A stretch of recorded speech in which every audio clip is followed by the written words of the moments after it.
Fantastic. Well, welcome everyone. We're excited for part two of Beam Legend of Beam Suntory, the art of blending. Joining us tonight is Amanda Gunderson, the brand ambassador for Beam. And tonight we're going to be trying Legent. So Legent is a blend of Kentucky bourbons, right? Yes, that's correct. So we're super excited to try the three components as well as the final product tonight. And this is a unique opportunity. So we're very, very grateful to Amanda for helping us set this up. And we're very excited to try it tonight. David, do you want to say a couple of words from the society? Sure, real quick. Looks like everybody's been here before. And if I'm not seeing anybody who's first time, welcome. It's great I'm glad you're here. And for everybody who's returning, thank you very much for participating in these wonderful events. Now I'm very happy that our Friday routine is back in play since we're still locked in COVID. So this is a great way to have some fun, make some connections. And as always, thank you very much, Vadim, for all the work that you do and you put into these things and make it happen for all of us. Really appreciate it. And like you just said, I'm excited that Amanda's here and that we're going to have a chance to kind of dive into Legend. I've been a fan and following it for a long time. So looking forward to it. Awesome. Yeah, we're excited to have you back. Welcome back, Amanda. One of our part two. Happy to be here. Thanks so much. I just want to start by saying I came in, I think maybe halfway through. Brian, were you just saying that you just had a baby? Is that right? I did last week. Yep. Amazing. Congratulations. And I figured that I was right in assuming that's what you had said when you said Legent on the gums help sleep. I have to say that's a real Rex Gunderson move you're pulling there. That's really great. That's so funny. Well, congratulations. That's wonderful. That's far better news than anything we're going to discuss tonight. We're going to go through some really beautiful stuff. I also heard, I talked to Jonathan a little bit today. I heard that last night you all got a chance to try the sherry barrel finished Yamazaki. I am so jealous of that. I had a chance to go to Japan last January, right before everything started. And I got a chance to see the Yamazaki distillery and the distillery in Osaka and also the Hakushu distillery in the mountains.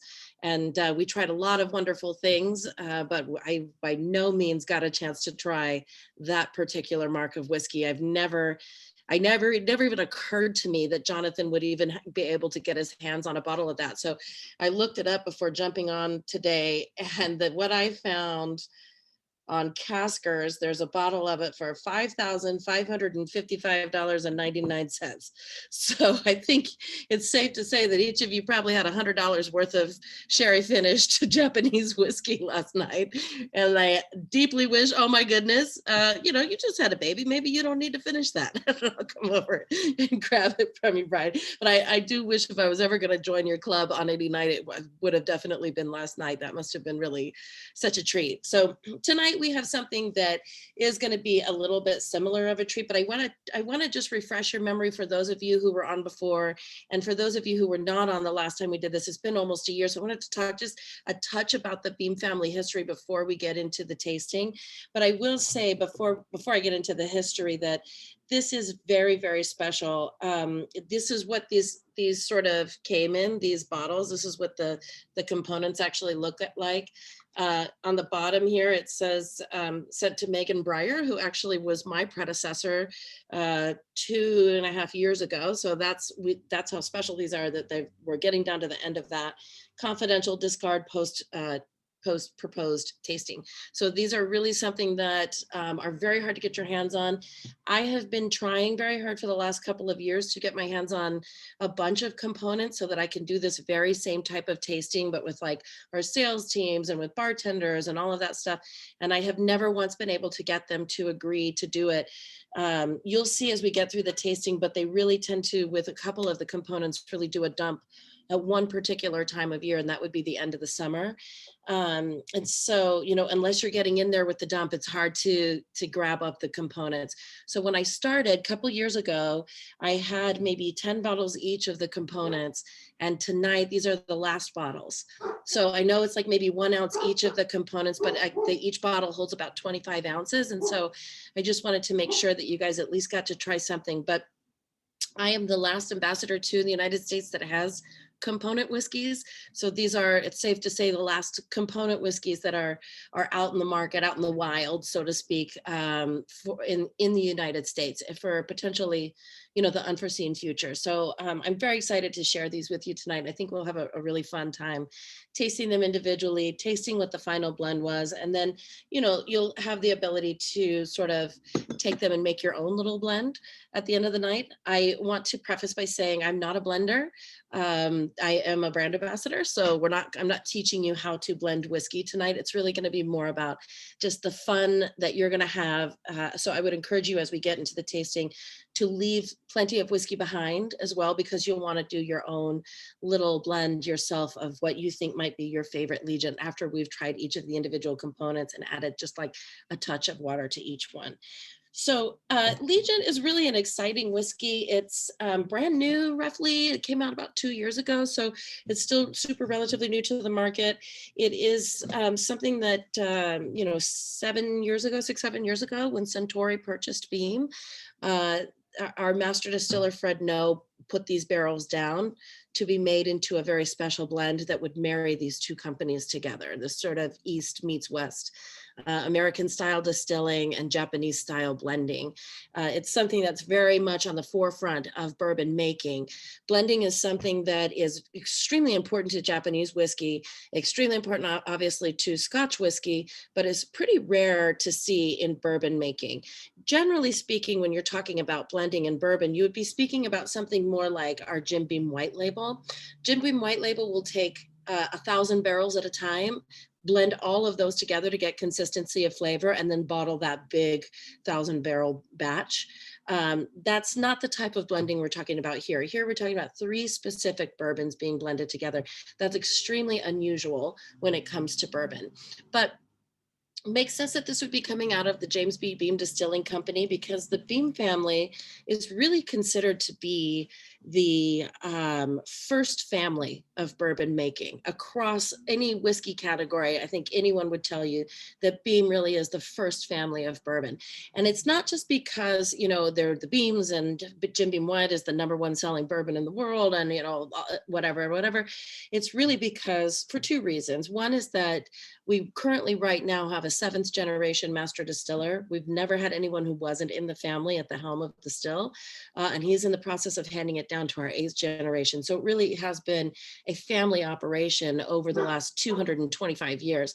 With that, we also have people who have worked at the distillery in that same generational pool. So when I first met the fella who runs the still right now, he said to me, I asked him how long he'd been there. He said, I've been here 35 years and I took over from my mom who was here for 42 years. So it really is just generational across, from the bottling plant all the way up to Booker No or Fred No and the master distillership there. But you also see that Beams really have spread their tentacles out all over bourbon making. So bourbon, when you think about where they've been, Willett had a beam that was really fundamental in the beginning of that. Heaven Hill had a beam that was fundamental in that. When Maker's Mark decided they were going to come back and really lean heavily into that weeded profile, Elmo Beam was over there helping them put that together. There's currently a Beam who's a distiller at Michter's. So you start to see the family really spread out all over Kentucky.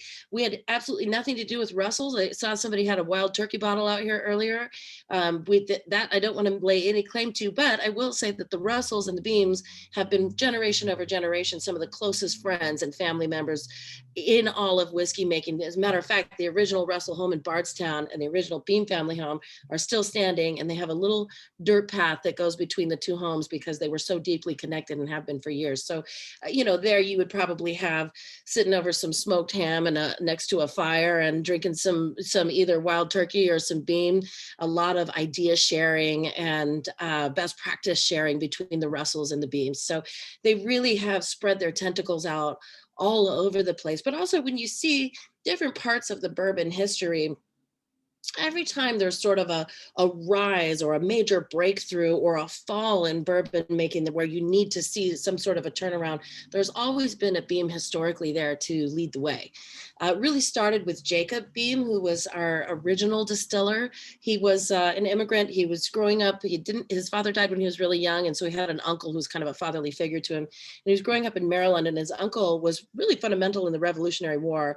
So afterwards, the government, to say thank you and to also try and start this initiative of pushing people towards the West, gave him several parcels of land in Kentucky. But a couple of rules: if you wanted to take those parcels of land, you had to A, live in Kentucky to have them, and B, you had to be growing at least 75% corn on that particular piece of land.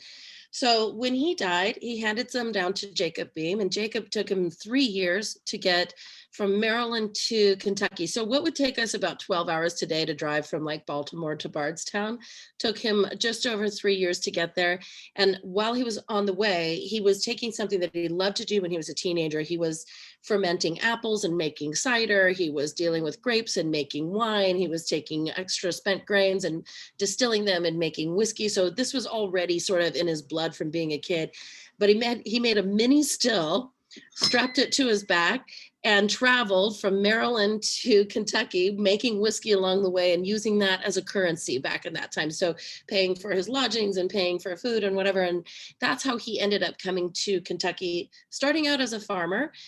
His son, David Beam, said, was the first one to say, let's make bourbon into our family business. So you start seeing, instead of making Old Jake sour mash, which was just what they made with the extra grains from the farm, you start seeing Old Tub make an appearance there.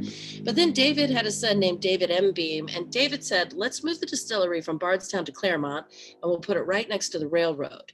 This is where you start to see the Beams having an influence on the whole category of bourbon, because they're being right next to the railroad means beautiful grains in, shipment of barrels out, and the barrels start to make their way towards shipping docks. And down through the Mississippi, you start to see bourbon make its way to the South, particularly New Orleans.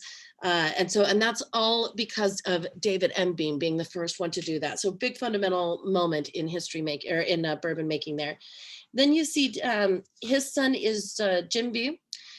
A lot of people wonder why, it took us 4 generations to get to Jim Beam being kind of the name on the door. And, a couple of reasons. Some entrepreneurial person during Prohibition bought the rights to the words Old Tub. So we just couldn't have those words when we came back from Prohibition.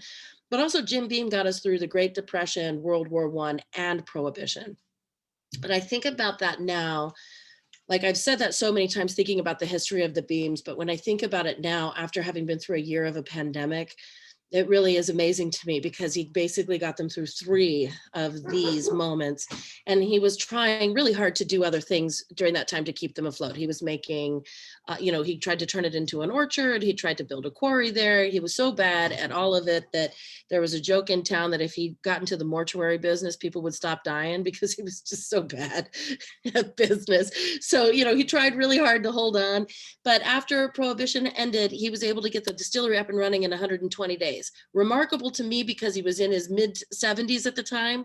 My dad is in his early 70s, and I just, shout out second time in this to Rex Gunderson, but I can't imagine him and his brothers and uncles and friends just running over to a factory and getting it up and running within 120 days at the shape that he's in right now. He'd much rather just stay at home and yell at cable news.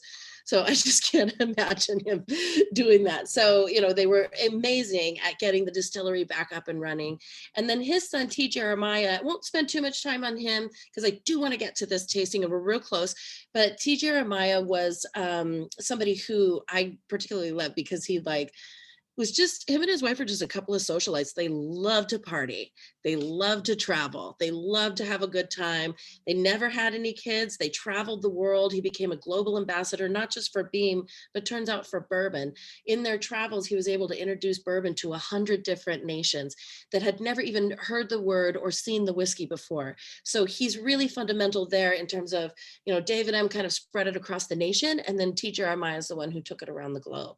And like I said, he didn't have any kids, but his sister did. His sister married a fellow named Frederick Booker Noe, and they had a son called Frederick Booker Noe Jr., and that's Booker. That's who we know. Booker took over, and he, again, huge fundamental moment in all of bourbon making. Bourbon was really taking a dip in sales by the time Booker took over. There was, a movie about a spy where people were drinking vodka instead. There was also, we were coming out of the 60s that had many more options other than alcohol to have a good time with. So, bourbon was really taking a dip, and into the 80s as well. I like to refer to the 80s as the dark ages of the cocktail, because you start to see things are, pre-packaged sour mixes, no more fresh juice, mechanized products, that sodas are making their way to guns. You start to have a call for, cocktails that are blue rather than high quality. The Long Island makes an appearance there. So that's where I like to say we started to really skip quality and start to go into this weird kind of party zone. And that was the time where he was saying, late 70s, I'm just going to make a bourbon the way I want to make it. So the first time he bottled Booker's was in 82, 83. And that would have been just as a gift to the family, the multi-generations of people who have worked at the distillery. So that was a holiday gift that he gave out year over year until 88, when they bottled that and put that out in the market. And that's around the same time that you start to see, Blanton's is making an appearance, and all of these other small batch bourbons from all these other distilleries are starting to get in line and follow suit. In 92, he puts out Knob Creek, Basil Hayden's, and Baker's, and everybody else is starting to push along the way of this small batch movement. And that movement that he started is how bourbon, you start to see the numbers just shoot right back up, and people start to get interested in it, because at that point, it's not being treated like a cowboy whiskey or something that you just kind of swill around. At that point, it's being treated as something beautiful and that is meant to be shared and slowly and taken in. It's made in a slow fashion. The drops are earned in those barrels, and it's something that you start to really appreciate in the 90s and the early 2000s. So around that time that he produces the small batch collection, he decides to call his son Frederick Booker Noe III, who is our current master distiller, Fred Noe, home. At that point, Fred was out and about having a great time being a roadie for Hank Williams Jr. And he's got great stories. I mean, I would say if you ever get a chance to meet Fred, don't let him chew your ear off about bourbon for too much, because really just get in there, Hank Williams Jr. He'll tell you some funny stuff. So, definitely take advantage of that. But anyway, he, came home and Booker said, I just really believe that if we can get the liquid into people's lips, if we can get people to taste this, that's all that really matters. And so Fred just took off on the road and just started one bartender at a time, just tasting out these bourbons until they've grown into where they are today. So now cut to where we are right now. We started putting some things down to do a blended style bourbon well before Fred took the helm. Booker had started putting some stuff down and playing around with that. And then Fred, when he took over, Booker was still, in the early 2000s, he was mentally all there. He just physically wasn't completely there. So he was still helpful in the development of a number of these things that we put down. So we primarily work at Beam from 2 different mash bills, but we actually have 20 that we work from. So there are a number of things that are put down. In the early 2000s, we released a harvest collection. So it was 100%, one whiskey was 100% 6-row barley, one was red winter wheat, one was brown rice, one was barley, one was 100% corn. So just to sort of have that out there as a baseline for them to do some like playing and trying and stuff. And at that point, Freddie, who is getting in line to take over, was also working closely still with Booker and his dad to tinker around and play with those. And so a lot of times you'll see that when he puts out a version of Little Book within the year, it's generally a blend of several different whiskeys. And it's really a throwback to that time when the Harvest Collection was coming out, and he was working so closely with Booker on how to put all of that together. So this sort of, the concept behind this is very much within the Beam family. What we've done here is we have one bourbon that's sat for 5 summers. More important to us, 5 summers than 5 years, because we have non-temperature control non-temperature controlled rack houses. So, the summers are very hot. In the winter, they're super dormant, these barrels. They kind of lay around like they're bears that are hibernating. But in the summertime, they are working fiercely. And that's where you're going to get the most contact with the toasted line inside the char barrel. So you're going to get the most sugar, the most vanillins, the most caramel, the most flavor, the most color during that summertime. So we've got a five summer bourbon here. And then we have one that we pulled at 4 years and let rest for an extra summer in California Cabernet barrels. And then we have one that's rested for a summer in Oloroso sherry butts. So 3 different bourbons that we've got here, depending on how they were finished. And then Shinji Fukuyo-san came over from Japan and blended. I know you guys learned a lot about him last night. He's such an interesting guy. He is a perfectionist. You know, I feel like it's just the same thing in whiskey as what the Japanese do with anything else, whether they invented it or not. They're going to take it, like their attention to detail and perfection is so strong, you know, whether it's cars or electronics or music or whatever it is, that it's going to be this perfect version of that. And he's very dedicated to the art of blending. He's a chief blender there. They've only had a handful of chief blenders there. And he's somebody who every day for both lunch and breakfast will eat nothing but cold soba noodles. I would rather die myself. Like, thanks for the sacrifice, Shinji, because I'm not doing that. And then for dinner, he avoids things that could affect his palate the next day, like garlic, or things that are thoroughly enjoyable to us. He's going to let that go. He eats very delicate foods, very sort of bland foods to make sure. And he always tastes at the same time of day, just to make sure that his palate is as close to being blank as possible every time he's in there. So he's quite the perfectionist. So what we're going to taste tonight, we're going to go in this order: the 5-year bourbon, the wine cask, and then the sherry butts. Don't start tasting them yet because they're really high proof. So I'm going to walk you through a little bit about how to handle that. Normally you'd sort of in a tasting go from the lowest proof to the highest proof. We're going backwards tonight. We're going from a 121.8 to a 114 to a 111.8 to a 94. And the reason for that is because I was less concerned about the proof and more concerned about the flavors that you're going to receive from the finishes. So I wanted to start with the straight baseline flavor of the bourbon and then hit the wine cask and then the rich nutty flavor of the Oloroso sherry butt. I just didn't want that piece to overwhelm your palate before we made our way to the actual flat straight line bourbon. And then we're going to taste this Legent, which I have a friend who's really a aficionado in Irish whiskeys, and I let him try some of this the other day, and he said, God, this tastes almost like it's a Japanese bourbon. Like it tastes like a bourbon was made, if a bourbon was made in Japan. And so it's interesting because the way he would get there would be solely having to do with the blending of it. These are all bourbons that we're tasting tonight. They all fall within that. They're all made in the United States. They're a minimum of 51% corn. They didn't go over 160 in distillation. They didn't go over 125 at barrel. So everything that we're tasting tonight is going to legally fall into that frame of being a bourbon, but just with the twist of having a Japanese blender on the blend. So what I'd like to do is we're going to start with the 5-year. I like to do something where I'm giving it a big sniff around the glass first. Take a couple of breaths, don't take a taste of it yet. And then we'll do something called a Kentucky Chew, and I'll show you what that looks like in a second. And then after that, we can taste through it with a little bit of water. I have this very pretty thing. Isn't this pretty? This is actually a jigger. I don't know if you can see the lines on this side. I just picked That's this great. up. That's Yeah. really cool. It's so pretty. It's a Yareye jigger. I just picked it up at Bed Bath & Beyond. So I like it though, because it can, drop for you if you don't have a fancy thing, but I know you guys have pipettes. So I also have a pipette here. And this is really how you're going to get the most. I'm glad you have these because this is where you can get real sciencey and just be a couple of drops. And you can see how the water will really open up the whiskey. So we'll try it first without the water. We'll try it a little bit after with a little bit of water. And don't be afraid to add water to taste.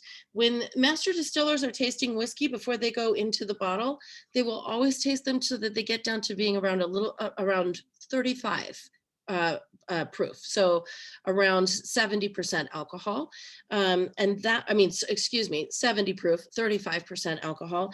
And that is because most of the time when people are enjoying whiskey, they will have it on the rocks. They'll add a little bit of water. And at some point it will get to being about 70%. And they want to make sure that it's still a lovely, drinkable bourbon, whiskey, scotch, Japanese whiskey, whatever, as they're guest or, consumer is also enjoying it, whether at home or at a bar.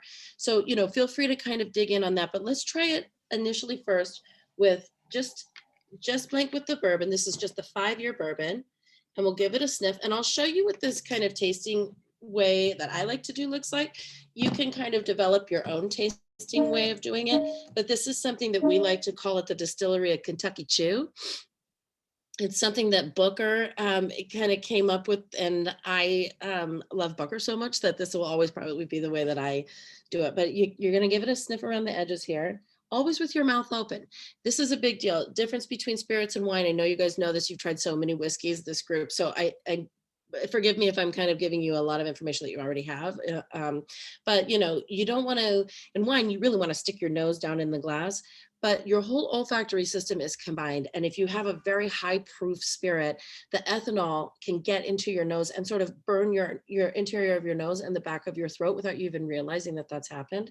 And so it can give you, it could really burn out your experience with your palate for a little while, so for several hours. So you want to keep your mouth open. And instead of getting down into the glass, I like to do a little sniff around. And then I'll take a deep breath in, a sip. I like to chew on it, swish it around my mouth, swallow, and a breath out. So it kind of looks like this.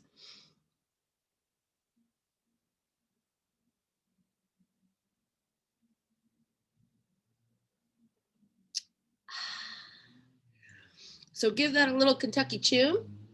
See what you think. Whew. At 122, the ethanol should hit you on this for sure. So give it a sip, see what you think. We're going to give it a second sip. That first one should knock out any other whiskey you might have already had today off of your palate. But that should be very hefty for you. And then we can add a little bit of water, or you can taste it a second time now that your palate has already been hit with that. I've tasted this so many times that I'm actually going to add some water to mine because I already know that that's how I like it. And I'm going to add several drops to mine because I happen to know that that's how I like it. But you do not have to do that. Are these all the same mash bills? You mentioned that you mainly used two different ones, but they're 20. Are these the same or are they different? Very good question. So we use 2 different mash bills at the distillery for our primary releases. One of them is the OGD mash bill, the Old Grandad mash bill, which is a high rye bourbon. We use that for Old Grandad and for Basil Hayden's. Totally different whiskeys though. One of the primary differences in the 2 of those whiskeys, for example, is that Old Grandad is distilled to 135 and Basil Hayden's is only distilled to 118. So the max you can put it into a barrel and call it bourbon is 125, but we don't even get that high. And that's because, you can't go over 160 and call it bourbon because at that point you're going into vodka territory, right? Something that is meant to be odorless and tasteless. And the reason why that higher distillate will be odorless and tasteless is because the molecules that give you those flavors are delicate and they'll start flying off the still. So around 125, you're going to start to lose like apple and fruit flavor. And then at 135, you start to lose other flavors. And as you go higher and higher, you're getting closer and closer into that odorless and tasteless. So OGD is at 135. It's a really robust, popping whiskey. Basil Hayden's is very delicate and elegant, even though they come from the same mash bill. 2 totally different whiskeys, starting with the distillation proofs that they get to. The other one that we use is the traditional Jim Beam mash bill, and this is a really traditional Kentucky mash bill. It is going to be mostly corn, and the rest is going to be barley and rye. But the barley is going to be a very tiny amount. That's really just there to help with fermentation. Corn and rye are considered to be noble grains. They've been around for over 30,000 years. And so during that period of time, they've really managed a way to tightly protect themselves, and they don't like to be fermented. They don't like to be distilled. And so you need some help from somebody who will go in there and help get the sugars going and get that fermentation process going. And that's our homie barley. That's why we'll bring that guy in there. But really, that's really just primarily to help with the fermentation process. They don't give away their mash bills, the exact percentages, but I have listened to Freddie talk enough about what they are that I think I could surmise what I think that this mash bill is, but I will tell you that he one time said, when you think about bourbon, anything that's under about 70% in corn in the mash bill is a style of bourbon. So it's a high rye bourbon, or it's a wheated bourbon, or it's, you know, a certain particular style of bourbon. And for him, anything that goes over 80% corn in a mash bill is, you're really just getting into corn whiskey territory. So it's safe to say that the corn in this particular mash is coming in somewhere in the 70s. I would put it right at 75. I don't know that for a fact, but I just know that these guys are very emotional and nostalgic and, you know, loving when they make choices. And to me, the idea that Kentucky originated itself as a state by mandating that you were taking your land and using it to grow at least 75% corn, I feel like is something that probably really made its way into the mash bill here. So I would probably park that right at 75, but I don't know that for a fact because even I don't get to be privy to that one particular secret.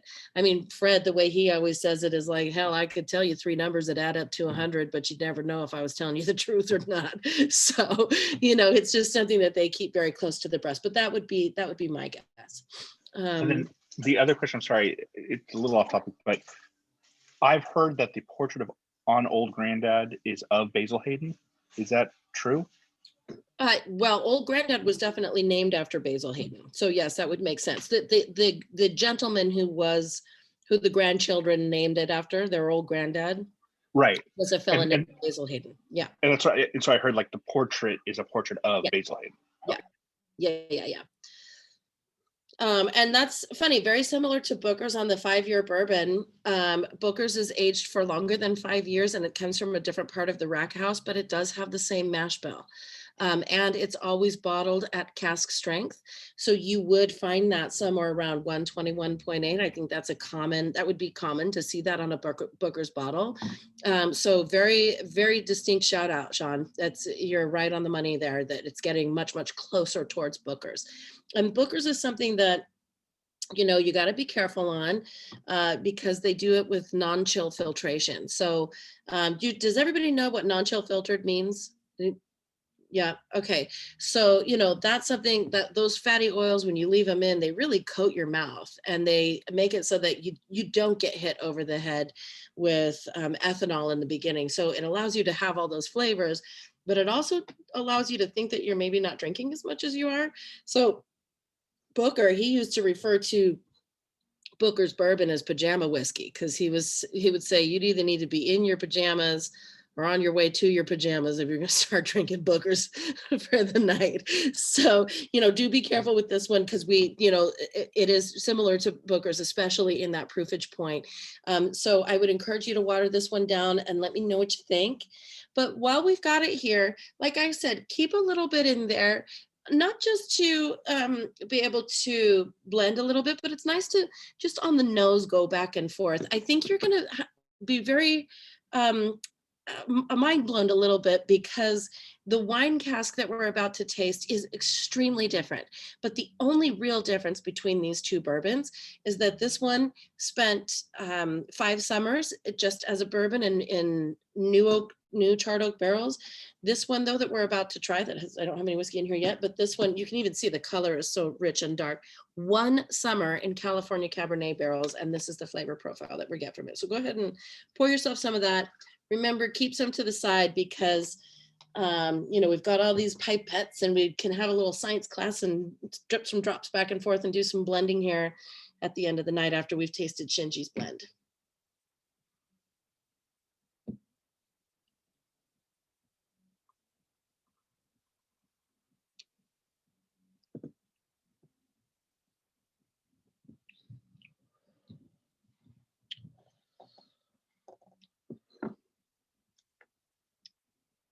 I'm going to add some water to mine.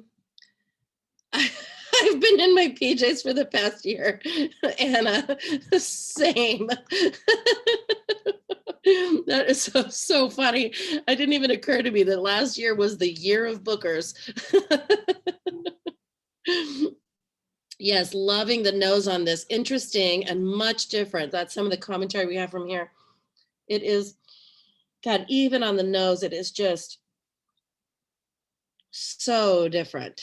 I love this one again with just a little bit, and I wouldn't add, for me personally, as much water as I did on the 5-year bourbon. Jade said, we'll know the pandemic is over when people start wearing pants on Zoom calls. Mm-hmm. Anna, that's correct. Very tannic on the finish. It is very, very interesting. And I would say that tannic finish, it's almost tannic in the same way as a wine. You're really starting to get those California notes on there. It's not beating me over my head. Like, I wouldn't say this is necessarily like a Manhattan in a bottle, but it definitely has some of those Manhattan-y notes where you've added a red fortified wine to a whiskey. It really has some of that to me, where this is sat in a red barrel, and a lot of those notes, it's almost like the wine is fortifying the spirit instead of the other way around.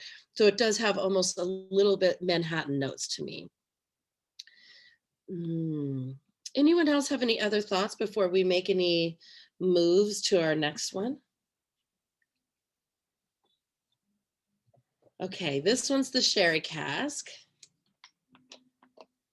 And one more reminder, again, just keep some of this for yourself, because we only had 25-ounce bottles, so I apologize we weren't able to send you 2 full ounces of each one of these, but make sure to keep a little bit to the side so that you can have a little bit of fun with blending your own blend here at the end.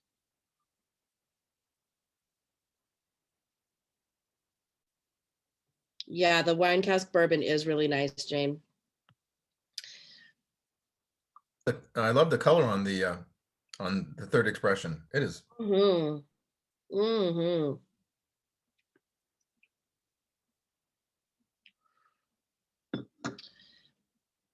This one's my favorite, but I love sherry, and in particular, I love Oloroso sherry.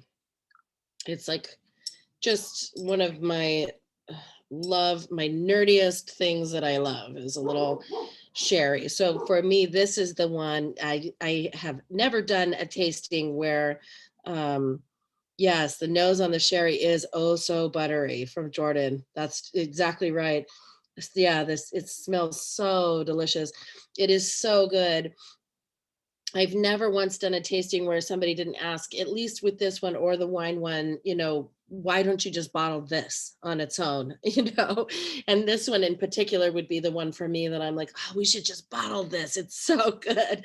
But, this is really meant to be something that was a collaboration between these two geniuses. And it'll be interesting to see, what you think of the genius blend when we get to Legent, and B, how you take those notes and decide, okay, for me, I'd much rather have more sherry influence in this, or more wine influence in this, or mostly bourbon with just a touch here and there, as you're sort of taking your pipettes at the end of this and filling out your own little blend. So is this Oloroso sherry? Yeah, this one's done in Oloroso sherry butts, but for only one summer. So it's amazing how much one Kentucky summer can really affect the flavor profile of a bourbon and the color. It can really affect all of that. When we did the tasting yesterday, one thing that struck me was that they tried to almost over intensify the different parts so that when you blended them, they were able to push through. Like, I guess their sherry finished one was not finished. It was just aged in sherry for 12 years. Mm-hmm. Do you guys try to do the same thing? Like, make this more sherry than a sherry expression would be so that it would keep that sherry flavor when blended with others? Or is this just sort of what you had and it works? I'm wondering what the thought process is. This is a great question, because this is really a study in climate, right? So, I think there's a lot that has to do with terroir. Most people think the discussion of terroir has to do with what goes on underground. But I actually think, especially in spirit making, terroir has a lot to do with is happening above ground. And a lot of that is in temperature, and a lot of that is in local yeast strain. Yeast really has a deep effect on the flavor profile of what you're tasting. I one time heard this super gross thing that we're covered with more yeast on our bodies than we have cells inside. Ew, so gross. But, I don't know if that's true or not, but we are constantly walking through yeast. There's yeast on everything around us. I actually think, people get really stuck on this idea that you could only make New York pizza and New York bagels in New York. And then you have somebody who's like, well, we're making New York bagels in California because we shipped in water from the Hudson. And that's the big difference. And I think actually it has to do with the wild yeast, is why you have a really hard time finding something that actually tastes like it is from New York, is because of all of the yeast that is in the air that's affecting it. And breads by nature are something that are deeply affected by yeast. You can cover your fermentation tanks, but I think it's almost impossible to say that your fermentation is not being affected on some level by wild yeast.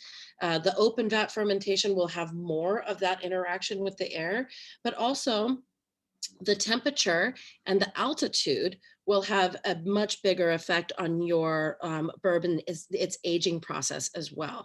So what happens is inside of the barrel, there's the char level, right? That's inside. A lot of people think that that's where a lot of the color and flavor comes from, but it actually doesn't. That's more of a filtration system. So almost if that wasn't there, you would get more color because it's sort of filtering that out. But what happens is I feel like we have a thing, Matt, if your kid shows up, they have to say hi to us. But anyway, what happens is that it's almost like if you cut yourself or you got a cold, your body would send its very good cells to whatever that was to help heal or repair whatever is going on. Same things happen when you're charring the inside of wood, except for instead of like white blood cells, what the tree is sending to help repair is sugar. So with that harder char on the inside of the barrel, you're going to have a much deeper sugar layer, or like the red line toast layer on the inside of the barrel. That's important because in the heat, the deep, deep heat, the sweltering heat of a Kentucky summer, the whiskey is going in and out of the pores, in and out of the pores, in and out of the pores, and it's bringing all of that stuff back with it. If you were aging the same barrel in a non-temperature controlled rack house in Scotland, you would be in a much more temperate climate throughout the year. You would be in something that would never reach the temperatures that you would in Kentucky. So while it's amazing what a treat in Scotch to have a 25-year Scotch or a 30-year Scotch or an 18-year Scotch, in bourbon making, you almost don't want to go that far. You don't want to go past 18 or 20 years because you really start reaching, because of those hot, hot summers, into those tannins. Same thing in Japan, where they're doing a lot of that work with sherry barrels is at Hakushu, which is a high level elevation, snow-capped mountain in the wintertime. It does get warm there in the summer, nothing like Kentucky. It is very, very cold in the winter up there. And so you could put something in a sherry barrel, and they're really trying to push the envelope. We will get a lot more sherry out of one summer in a barrel in Kentucky than they will out of a few years worth at Hakushu. So they're trying to push. For them though, they want to maintain this flavor, right? This sherry flavor, this wine component, these things. For Fred, I think it's important with this particular one that you do taste the blend of those things coming through. But I think Fred wants you to also be really clear that this is a bourbon. Are the components 2 and 3 just component 1 finished in a wine cask and a sherry cask? Yes. Okay. And number 2, that was in a wine cask for a year. This was in the sherry cask for a year. Only difference. Yes. And they are completely different bourbons, So it's like, I think people get caught up a lot of times on the mash bill, right? Like, oh, well, the mash bill is the same, so it's got to be the same thing. But the mash bill is one choice that you make in distillation, which distillation is just a series of choices. It's just like life. It's just, and no choice is better necessarily than the other. This mash bill might be this mash bill might be this distiller might distill up to 140, this distiller might distill to 118. These guys might have a temperature controlled rack house. They might basically get 4 Kentucky summers in 1 year, where this non-temperature controlled rack house gets 1 Kentucky summer. There's nobody's right or wrong. It's just the artist making the choices for their canvas. So, but that is exactly right, that these are basically the same bourbon, but totally different bourbons at the end of the day. It's really an interesting kind of study in choice making, you know? So Amanda, a lot of people in the chat have been asking, is there any way to get the sherry finish? Yes, I do know of one way to get the sherry. Hold on, I just bought myself this bottle. Hold on. Uh-oh. This is I think that way might be to get a job with Beam Centauri, but Or to have a strong relationship with a representative that works there. well, or cough up a couple $100. But this is something that I just purchased. I haven't tasted it yet, so I don't know how close it is to the Oloroso sherry. But this is something that we put out years ago. It's a bourbon that's finished in Pedro Jimenez sherry casks. But this goes for $200 a bottle. At least where I bought it. I bought it at Cap and Cork in Los Feliz. And it was $199 there. What's the name of it? It's the Jim Beam. It's the Signature Select, or the Distiller's Masterpiece, excuse me. This is the Jim Beam Distiller's Masterpiece. So we have done one, a release that was in Pedro Jimenez sherry casks. But these ones, this is, I think there's no way that you can get this on its own. So also savor it a little bit. Even if we asked for a barrel? Yep, even if you ask for a barrel.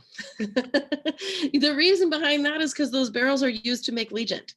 So they wouldn't sell a one-off barrel of that.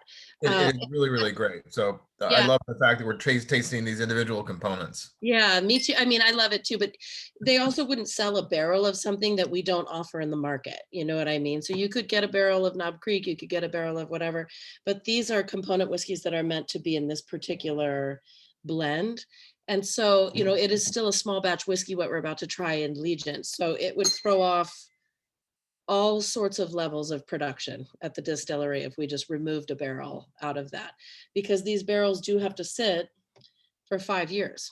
So it's not like we could just remove one from production and replace it, because it would take 5 full years to get the replacement barrel back. I know, but we would not be disappointed and support the efforts if they wanted to produce this, kind of new production, new product. Even if it is 5 years from now, Right.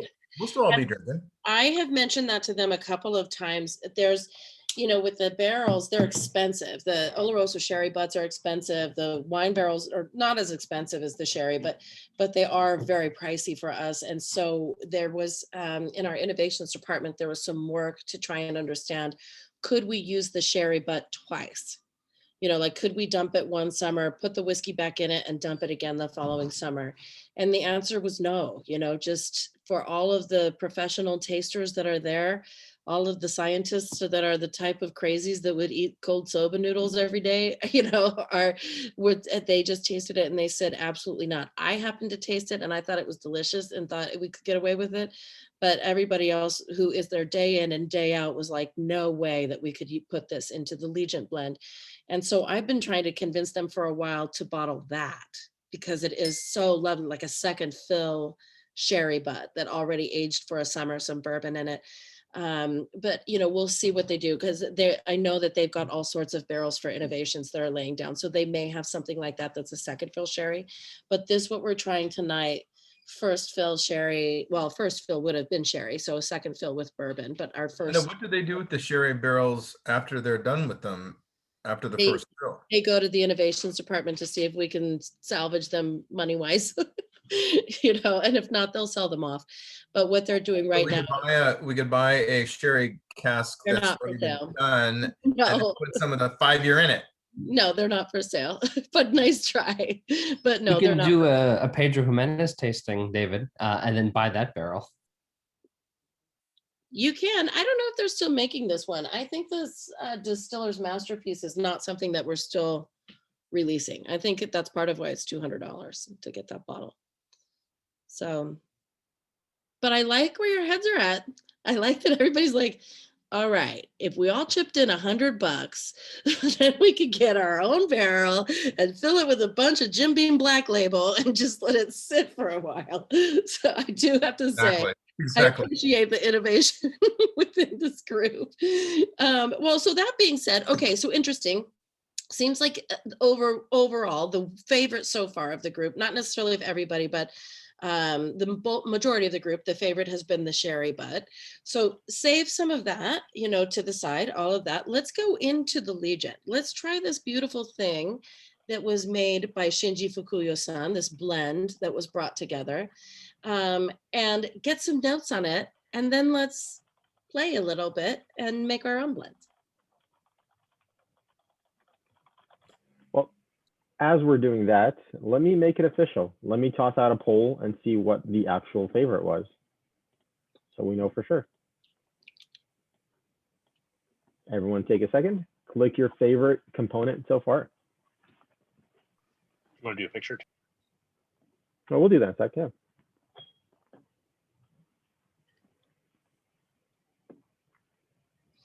Yes, David, the perfume knows.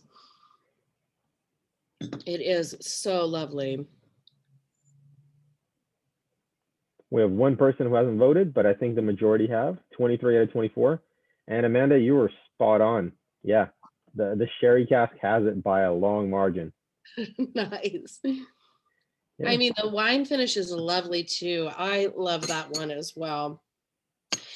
If you love the wine finish, the one that I would recommend, it's going to be a much heavier in the wine content at a different type of wine and a different type of whiskey, actually. We make a rye whiskey at Basil Hayden's, and we finish it in port wine barrels, but they're wet barrels. So we leave a little bit of port wine in the barrel, throw the rye whiskey in there, and let that mingle and sit and age for a summer. And then we bottle that. It's called Basil Hayden's Dark Rye. It's a new permanent SKU, so you can find it really, you should be able to find it where you find Basil Hayden's. If not, though, one of the things I've been recommending to people is if you can't find something that you like at your immediate leisure, like or something that's convenient to you, find one of your favorite local bars or restaurant with a bar in it that has a liquor license, because right now in California, the ABC has really laid off restaurants and bars selling bottles to go, unopened bottles to go. And so it's just a nice way to support your local bar, your local restaurant that may not be able to have their normal activity going. It's a little bit way to just put some money in the pocket of a restaurant or a bar that you absolutely love. And you don't have to worry about shopping around for it. You can just say, like, can you contact your distributor and find this thing for me? And then they can just find it and bring it in and you can purchase it through them. So, I would just say now at this particular moment in the pandemic, if you're ever like, man, I wish I just had a guy who could just get me whatever I want, find your favorite local bar. You've got a guy, you've got somebody who can kind of get you whatever you want. But I'd love to hear some thoughts on what it is that we're tasting here. I see got those floral notes of number 2 from last night. Curious to know what number 2 was. I wonder if that was your sherry one. It was the peated hakushu, the lightly peated. I love hakushu so much. I'm sorry, you said the Basil Hayden Dark Rye was the wine cask component? Yeah, well, no, Basil Hayden's Dark Rye is not the wine cask component here, but we do make a wine focused dark rye with Basil Hayden's that if you love this wine cask component, I would say give that one a try. It's like, I don't know, $40 or something. It's totally worth putting on your home bar. To me, that one is like a Manhattan in a bottle. Does Basil Hayden have any plans to put out a product that's anything higher than 80 proof? No. Good Lord have mercy. Nope. There's other brands that will do other things. But Basil Hayden's, that's one of the guardrails. And I mean, God, good eye on that. Very astute bourbon aficionado-ness right there, because not everybody will catch that. But it is one of the guardrails around Basil Hayden's, because it's always meant to be something that's meant to bring maybe a non-whiskey drinker over to the category. It's meant to be sort of unexpected. And so it's unexpected that you would put a high rye bourbon at such a low proof.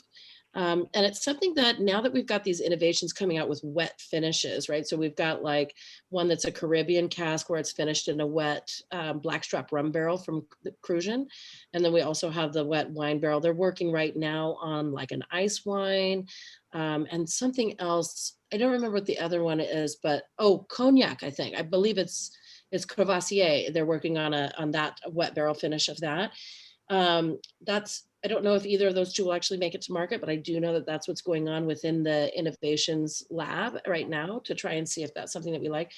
But it's got its own set of rules and guidelines around it, and they're meant to be something that would really speak to a wine drinker or a beer drinker to try and bring them over into the bourbon world. So it kind of serves its purpose.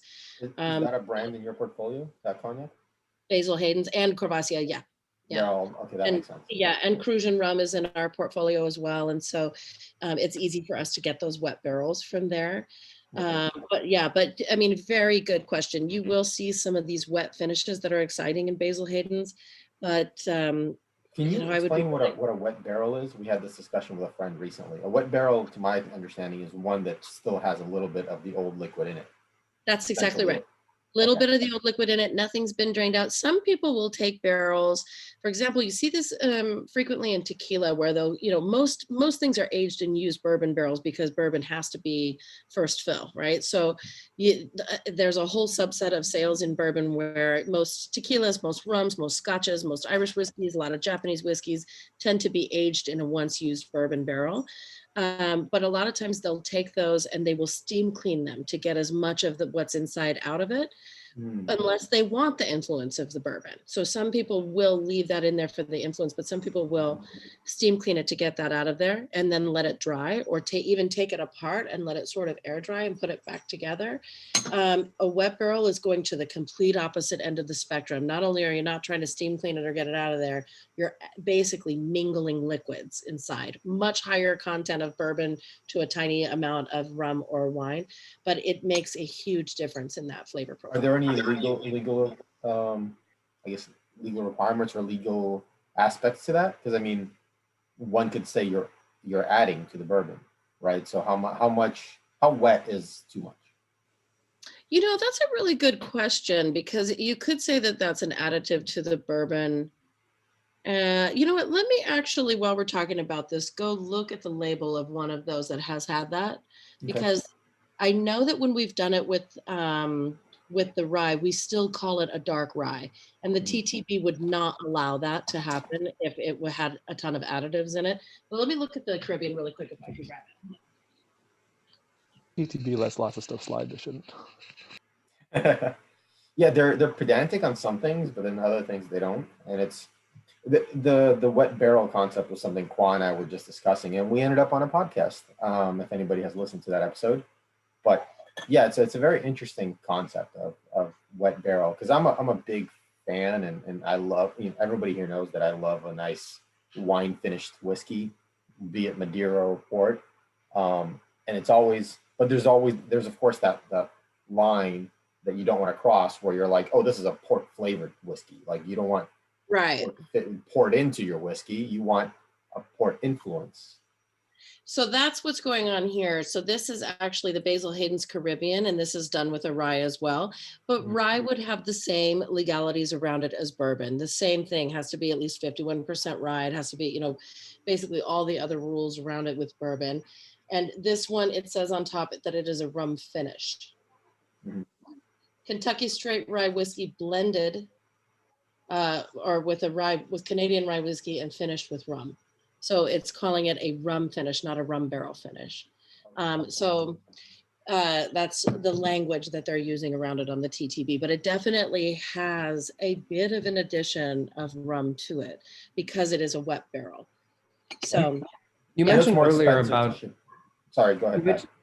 Yeah, you mentioned earlier about putting Jim Beam Black into sherry barrels. Could this potentially be numbers 1, 2, and 3, or especially number 1, a cask strength Jim Beam Black? Is that really what we're tasting here, or is it just something completely different? No, we're actually tasting something that's closer to a cask strength Jim Beam.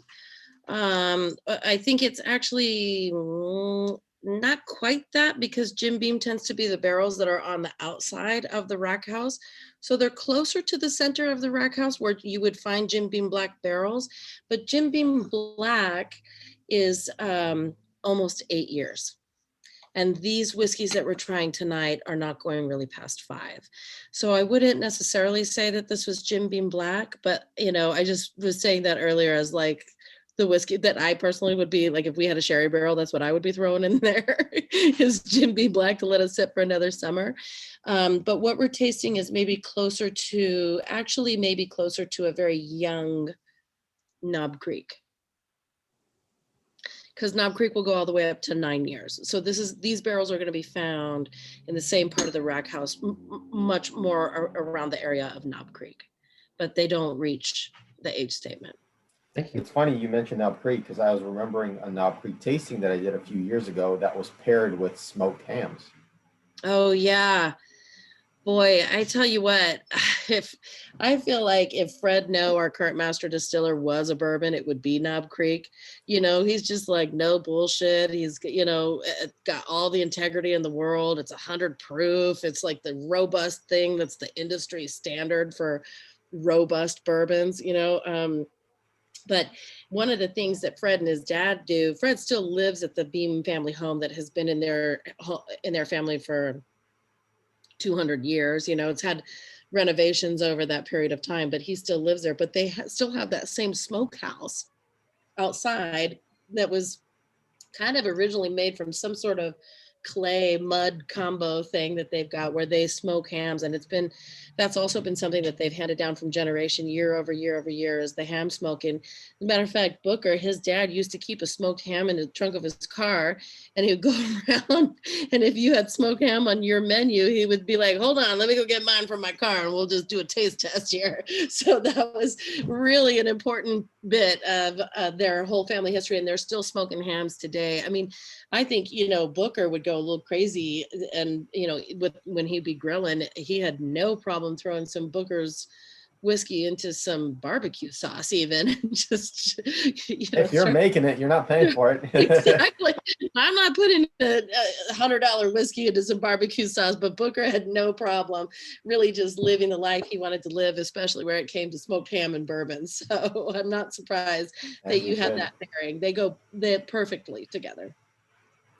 Fantastic. Do you guys have any thoughts on the final one before we just start to take our pipettes out and play? As we're drinking the final one, can I ask everyone to raise a glass, please? I want to make sure we do this before everybody downs everything they have in front of them. Hop on your camera, smile, and say thank you to Amanda for setting this up for us. This is absolutely a treat. We are so grateful. We really love having you back. We hope to have you back for round 3 if you'll have us. Great. Thank you, Amanda. Absolutely. My pleasure. Thank you so much for being here. Cheers to you. Cheers to Beam. Thank you. Everyone raise a glass, smile. Perfect. Cheers to y'all. And, you know, I have to tell you guys, I feel like there's a lot of people who are on here who probably feel the same way about their own experience in the last year, but boy, I mean, the things that I really miss, you know, when I go down the list, there's a lot of random stuff I miss, like really good crab rangoon. That doesn't travel very well, turns out, you know.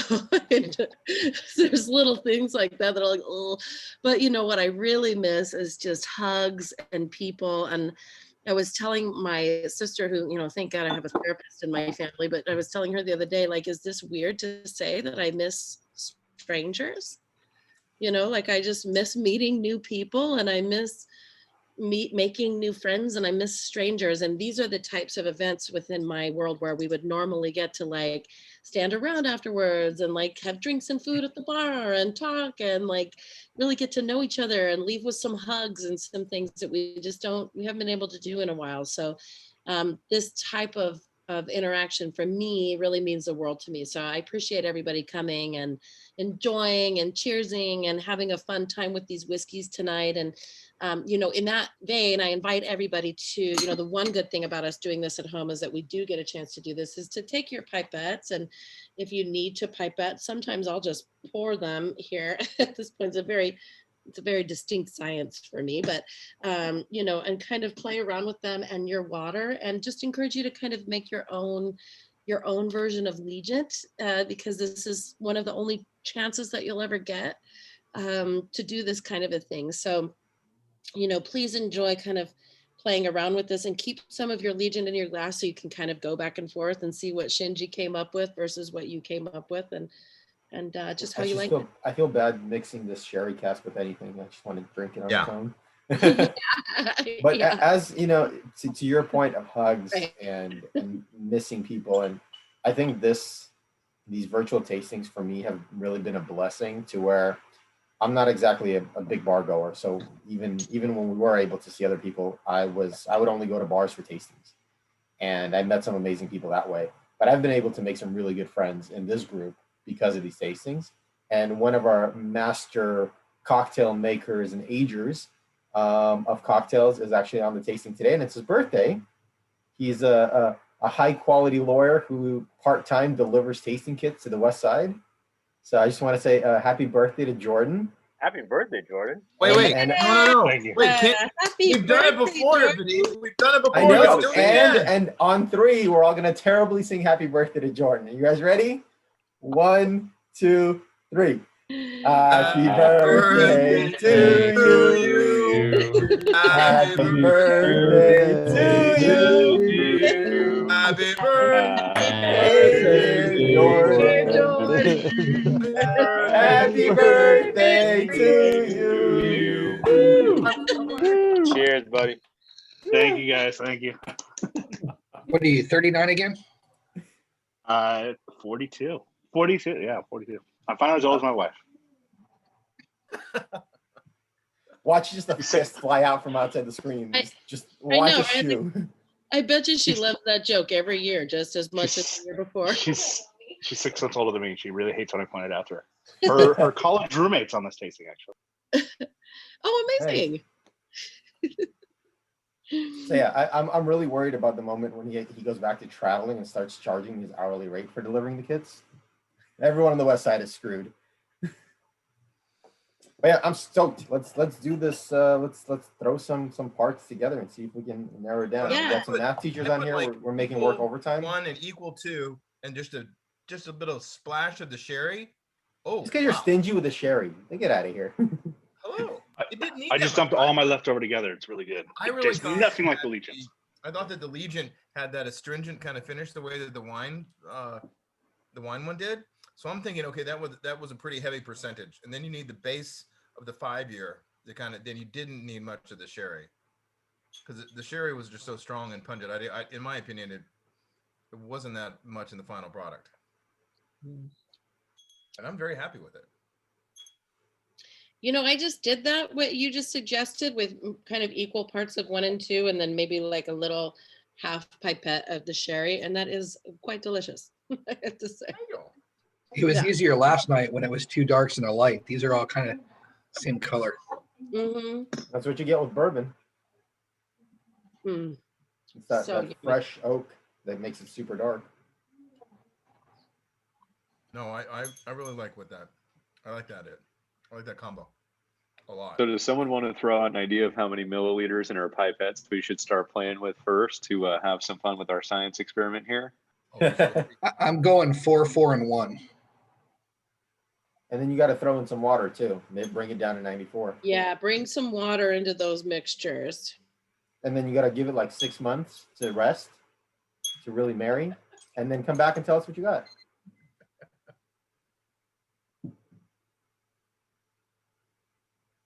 Just swirl it Take notes really in your good. Same golden difference. leaflet booklet, please. Sorry, Craig, go ahead. I just said swirl it really good and you'll get 6 months of aging real quick.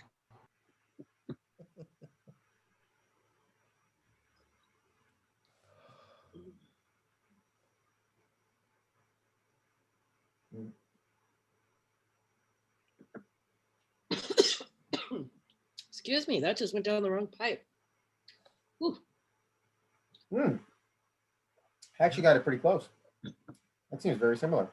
It's just a splash of this and a splash of that and a little bit of the other. Not much of the cherry, right? No, not much of the sherry. I'd say 1, 2, 3. So 1 parts sherry, 2 parts wine, and then 3 parts 5-year bourbon is what I did. Can we get a cast strength Legent, Amanda? No, but that's just because Shinji is so particular about the exact flavor profile. You know, it has to do with the blend and bringing the blend at this particular proof. This is really many, many months in the study and in the making. And that's what I got from Jonathan from last night, is that the process that they do is the process, and there's not a lot of variations. They're not going to let something leave the brand that's not what they've approved and said okay to. Yeah, there's a lot of guardrails around them, and each brand has their own guardrails. I mean, we kind of mentioned it earlier with Basil Hayden's being like the guardrails around that are that it's always probably going to come out around 80 proof. So each brand has its own things that they will do. You know, Jim Beam, obviously, you can get flavors on, which you can't get in the rest of our whiskeys, like flavored whiskeys. So it does make sense that there's a lot of that around it. And they're such perfectionists there at Suntory. That company was built from day one with the concept that, I don't know if Jonathan mentioned this to you last night, but the overarching theme or concept of the company is called Yate Minahare. Did he say those words to you? So there's not really a direct translation to English from that, but it's basically meaning like, if you leap, the net will appear. You know, like if you could trust your crazy ideas and just move forward and just know that it's going to be okay. And they really, from the beginning, definitely did that, because they started in 1899. He really set out to make a Japanese whiskey category. There wasn't one before that. And so he said, I'm going to do this. And they chose Scotch as sort of being the world's finest whiskeys. And so that was where they were taking a lot of their learnings from, was in the Scotch category. But, 5 years, 8 years, 18 years, it takes a long time to start producing fine whiskeys. Especially if you're new at it and you go for 18 years and it sucks, and so you kind of have to change some things up and keep making different changes. And so he started a plum wine company called Akadama that was solely started to finance the Japanese whiskey side of what they were doing. Akadama quickly became the highest selling, alcoholic beverage in Japan. And they pushed the sales on that, but solely so that he could develop the Japanese whiskey side. And they're very clear about trusting those ideas. Much later, his grandson brought the idea to bring kind of a Pilsnery style or a lager style, a lighter style beer to their portfolio that they would brew. And it's called Premium Malts. And that thing, I think, went for, I want to say 45 years or more before it went into the black, before they made a profit. And they just started up, they just believed in it. They just were like, we're going to trust this crazy idea. We're going to see it to the end. We're going to make sure it works. We're not going to turn our backs on it. We'll just keep making all these other companies around it to help pay for it until we can make this thing work. So I think when you come from that sort of a background where you've just been building things up around an idea to make it work, if somebody came in from the outside of your sphere and said, well, hey, this is the hottest thing that's in the market today, or this is the way you should be doing this right now, or whatever, they're sort of looking at that like, whatever, dude, like shoe fly kind of a thing, because they are so clear about protecting ideas and doing things that nobody's ever done before. I mean, the two biggest pillars that I had the honor to learn really when I was there visiting their distilleries, their two biggest pillars are this Yate Minahare side and then the giving back to the community side. So when you're in Japan, you also see like their biggest concert hall, one of their biggest museums. Like there's so many other like efforts that you wouldn't see, like the saving of forests and like understanding waterways and stuff, and bringing water to underserved communities that are all done by Suntory. So they spend a ton of money and a ton of time and manpower and idea making. They send some of their best ideators over to just the volunteer side of what they're doing, the charitable giving side. And not just giving money or throwing money at a problem, but really sending the best of the best over to help problem solve. So this is, I mean, it's a company that, when you kind of step back and consider it in that way, where they're not going to be like, Bud Light, where it's like, oh, I guess Lime-A-Rita is what we're doing this year. Nothing wrong with that.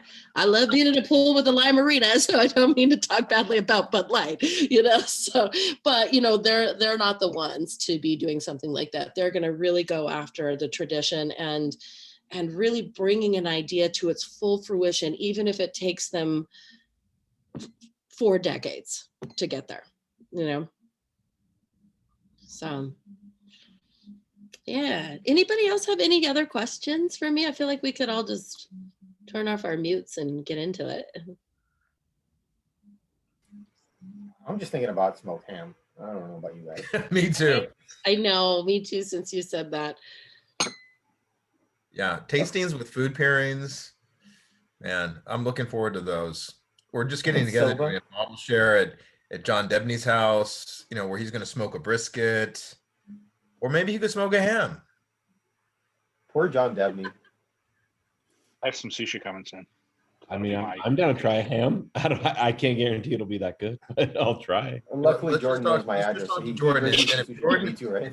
if you post any more food porn things on the society page, I'm gonna have a problem with you, because then it's like 9:30 or whatever at night, and I'm thinking, who's gonna deliver in Grubhub sushi, and they're usually all closed.